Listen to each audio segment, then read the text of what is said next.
ఆరోపణలు విమర్శలకు బ్రేక్ పడింది. మాటల యుద్ధానికి చెక్ పడింది. బీహార్ ఎన్నికల సమరం తుది దశకు చేరుకుంది. రేపటి 5వ దశ పోలింగ్తో ఓటింగ్ ప్రక్రియ పూర్తవుతుంది. ఆదివారం జరిగే కౌంటింగ్తో బీహార్ రాజెవరో తేలిపోతుంది.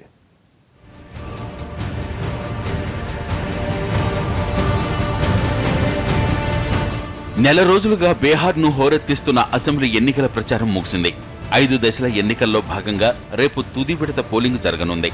మొత్తం 57 నియోజకవర్గాల్లో ఓటింగ్ జరుగుతుంది. వీటిలో 24 సీమాంచల్లో ఉన్నాయి.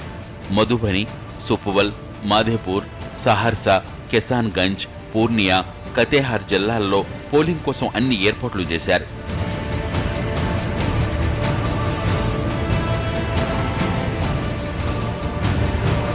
ఎంఐఎంతో పాటు ఇతర పక్షాలు కూడా ఎన్నికల బరిలో నిలిచిన ప్రధాన పోటీ మాత్రం ఎన్డీఏ మహాకూటమి మధ్య ఉంది. ప్రధానమంత్రి మోడీ మొదలు సోనియా, రాహుల్ వరకు జాతీయ స్థాయి నేతలంతా బీహార్లో ఎన్నికల ప్రచారం నిర్వహించారు. బీజేపీని ధీటుగా ఎదుర్కొనేందుకు చేతులు కలిపిన లాలూ, నితీష్ జోడీ విస్తృతంగా ఎన్నికల ప్రచారం నిర్వహించింది. 250 ఎన్నికల ర్యాలీల్లో పాల్గొని రికార్డు సృష్టించారు లాలూ ప్రసాద్ యాదవ్. నితీష్ కూడా 200 ర్యాలీల్లో పాల్గొన్నారు.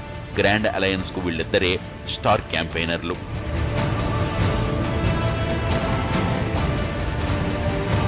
హ్యాట్రిక్ విక్టరీపై కన్నేసిన నితీష్ మరోసారి అధికారంలోకి రావాలని ప్రయత్నిస్తుంటే అభివృద్ధి ఎజెండా, మోడీ ప్రచారమే బీజేపీని గెలిపిస్తుందని కమల్నాథులు ధీమాగా ఉన్నారు. రేపు సాయంత్రం తుది విడత ఎన్నికల పోలింగ్ ముగిసిన తర్వాత ఎగ్జిట్ పోల్స్ బయటకు రానున్నాయి. బీహార్ ఓటరు నాడి ఎలా ఉందో ఆదివారంలోపే తేలిపోతుంది.